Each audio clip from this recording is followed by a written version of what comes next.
Menteri Sosial Khofifah Indar Parawansa mengunjungi rumah duka PNF yang menjadi korban pembunuhan sadis di Kalideres, Jakarta Barat. Khofifah datang ke rumah korban untuk mengucapkan bela sungkawa sekaligus memberikan dana santunan kepada keluarga.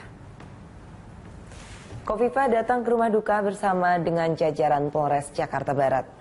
Selain mengikuti tahlilan bersama warga, Kementerian Sosial juga memberikan dana santunan sebesar 15 juta rupiah kepada keluarga korban.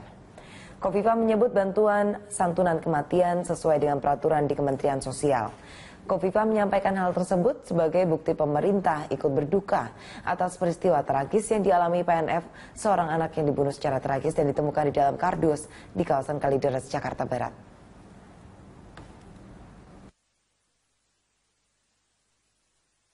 Pihak keluarga almarhumah memang menyiapkan majelis tahlil.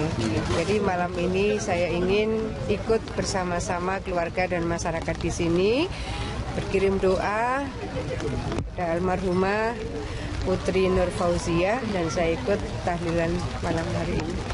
Saya itu Bu katanya akan memberikan biaya santunan atau bagaimana? Iya, ada SOP di Kementerian Sosial.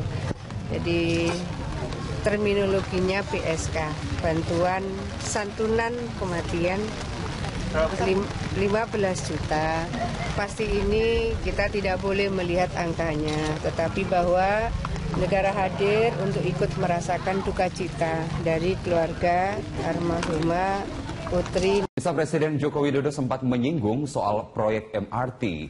Ia mengatakan keputusan membangun transportasi massal merupakan keputusan politik yang butuh keberanian. Menurut Jokowi, selama 26 tahun proyek MRT tak diputus-putuskan hingga akhirnya saat dirinya menjadi Gubernur DKI Jakarta, proyek ini baru bisa di groundbreaking 10 Oktober 2013. Alasan ditunda-tundanya karena banyak perhitungan seperti untung, subsidi urusan teknis, dan banyak alasan lainnya. Jokowi mendukung PT MRT Jakarta selaku pengembang proyek ini hingga proyek MRT fase 1 Lebak Bulus Bundaran HI terus berjalan. Jokowi juga mendorong pengerjaan MRT tahap 2 dari Bundaran HI Kampung Bandan. Ia mengingatkan kepada jajarannya agar terus membangun komunikasi kepada publik soal proyek MRT ini.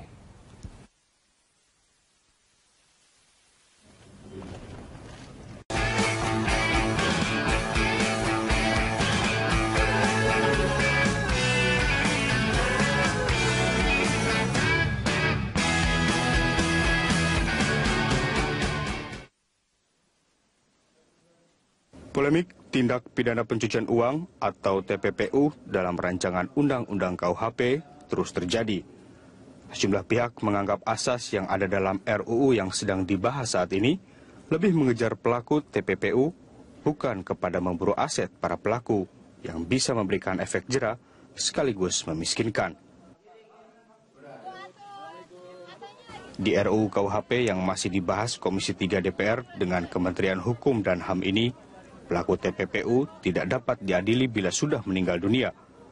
Padahal, dalam Undang-Undang Nomor 8 Tahun 2010 tentang Pencegahan dan Pemberantasan Tindak Pidana Pencucian Uang, aset pelaku tetap bisa diadili, meski sang pelaku sudah meninggal dunia.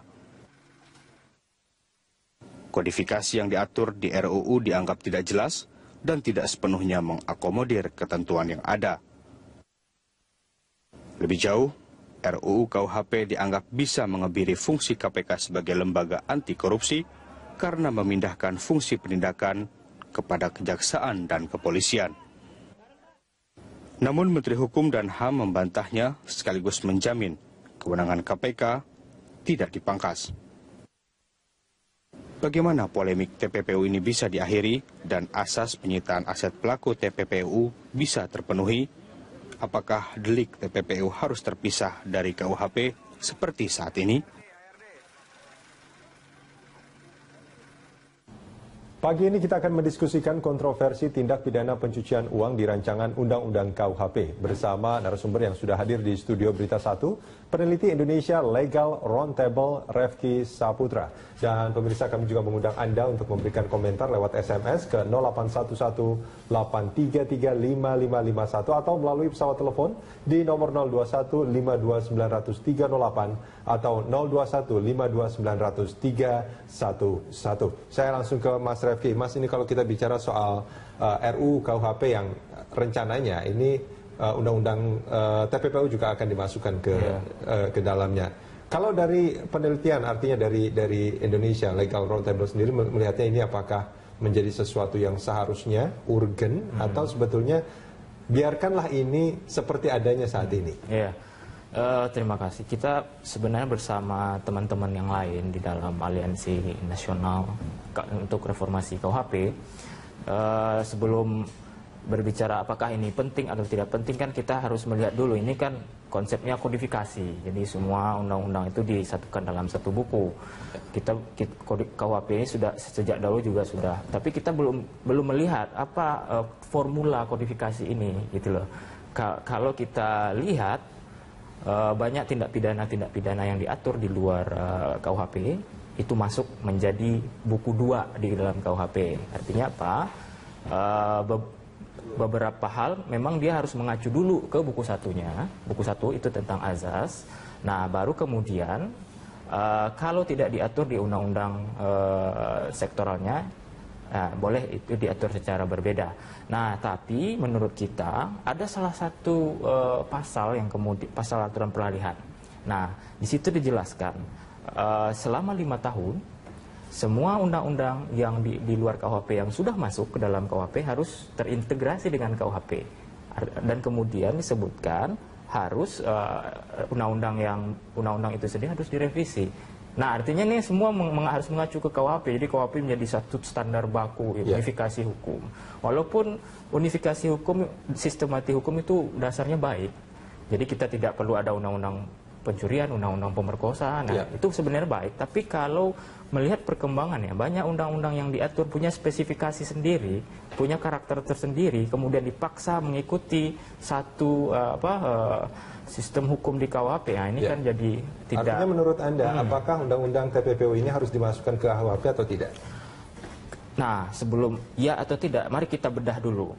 Apa yang kemudian diatur dalam KUHP, kemudian di undang-undang TPPU. Kita bicara karakter. Undang-undang tindak pidana pencucian uang karakternya adalah lebih bersifat in rem. In rem itu maksudnya lebih ke harta kekayaan. Berbeda dengan yang kemudian dalam KUHP. KUHP lebih bersifat impersonam atau dia mengejar pelaku, ya, subjek tindak pidana. Nah, kemudian dalam salah satu pasal, misalnya dalam pasal 152 ayat 2 misalnya, salah satu hal yang menggugurkan penuntutan itu misalnya adanya orang meninggal dunia. Jadi kalau orang meninggal dunia, kasusnya ditutup. Jadi kasus proses peradilan pidananya selesai di situ. Nah, kalau dalam undang-undang pencucian uang itu tidak serta-merta menggugurkan proses peradilannya. Walaupun orangnya meninggal dunia pada saat peradilan. Asetnya bisa diajukan oleh penuntut umum ke hakim masih dalam peradilan pidana untuk dirampas untuk negara. Artinya yang berbeda. Pasti memang berbeda. Karena memang makanya dibuat leg spesialis seperti itu, berbeda kan. Tapi sekarang pertanyaannya, apakah ini perlu dimasukkan ke dalam KUHP atau tidak? Kalau kita lihat masing-masing tujuan kodifikasi yang ingin mensistematisasi benar, tapi kemudian kalau memaksa dia masuk ke dalam KUHP yang azasnya satu, itu nggak cocok. Nggak cocok, artinya gini loh, ada salah satu pakar misalnya Prof. Barda misalnya. Kondisi kita sekarang ada rumah KUHP dan ada rumah kecil-kecil di luar KUHP, korupsi, TPPU. Nah, kalau mau masuk ke dalam KUHP, bikin dulu rumah besarnya. Jadi di buku 1 itu bikin rumah besarnya, masukkan beberapa asas itu. Nah, baru kemudian itu bisa masuk. Misalnya yang paling ini juga artinya saat ini sebelum ada rumah besarnya tadi, sebelum asas-asasnya ini memang harusnya memang terpisah. Baik. Berbeda. Sekarang kita sudah tersambung dengan Pak Hudri Sitompul melalui sambungan telepon. Pak Hudri. Iya. Selamat pagi Pak Hudri. Pagi. Di studio juga ada Mas Refki Saputra dari Indonesia Legal Roundtable. Kalau menurut Pak Hudri sendiri, apakah memang undang-undang TPPU ini harus dimasukkan ke dalam KUHP? Ya, kan kalau lihat dari gagasan Kenapa? Di KUHP ini kan sebenarnya mau melakukan kodifikasi. Betul. Artinya ya kodifikasi ini kan kita coba mau masukkan ketentuan-ketentuan pidana dalam satu buku atau satu kitab undang-undang. Nah, ya, mestinya ya kan itu dimasukkan dengan maksud juga dengan kodifikasi ini adalah untuk memberikan kepastian hukum kepada anggota masyarakat. Ya. Nah, jadi kalau pertanyaannya apakah harus masuk, ya mestinya masuk. Nah, tapi kan nanti juga dalam perkembangan kita kan nggak tahu, ya nanti ada lagi setelah katakan misalnya sudah disahkan ya KUHP yang baru itu, ya kan sudah dimasukkan semua ketentuan-ketentuan pidana yang tersebar di luar KUHP dijadikan ini, satu saat kemungkinan akan juga ada satu undang-undang katakanlah yang kita nggak tahu apa nanti ke depannya, ya yang nanti diatur juga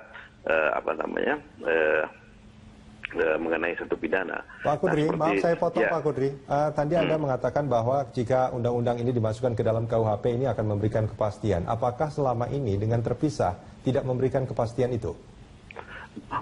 Ya, kepastian hukum ya memang itu kan lebih kita tentu kepastian hukum yang lalu itu ya juga ada, tapi kan lebih baik ya kalau itu lebih baik kalau misalnya dijadikan satu dalam satu kitab undang-undang itu. Ya. Kalau kita mengatakan bahwa ini akan lebih baik, tentu ini menjadi harapan setiap orang. Tapi parameternya apa? Bahwa ini akan menjadi lebih baik?